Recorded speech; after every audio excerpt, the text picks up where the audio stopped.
ही press घेण्याचं कारण म्हणजे मागच्या आठवड्यामध्ये 2 प्रेस झाल्या। त्यामध्ये खासदार आदरणीय मेधाताई कुलकर्णी यांनी एक प्रेस घेतली होती, परंतु ह्या प्रेसमध्ये त्यांनी अगदी अमित शहांच्या ऑफिसपर्यंत तक्रारी केल्या। त्या अनुषंगाने याच्या अगोदर पण चौकशा झालेल्या आहेत आणि हे सर्व तक्रारी कर्जदार करतायत आणि कर्जदारांचा 101चे दाखले मिळणे, त्यांचा ताबा जप्ती हे होणं, ह्याला सरकारी अधिकारी, सहकार खात्याचे AR वगैरे ह्यांच्याकडून सगळं तपासणी होणंच होतं।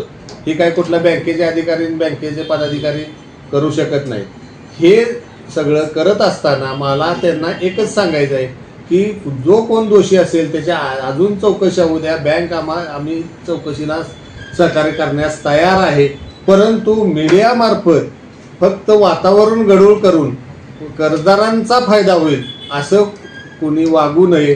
ठेवीदारांचा 1-1 रुपया सुरक्षित आहे। कोणही कर्जदार असू, प्रत्येकाची वसुली ही 100% केली जाणार आहे आणि बँक व्यवस्थितपणे इथून पुढेही चालू राहणार आहे। धन्यवाद।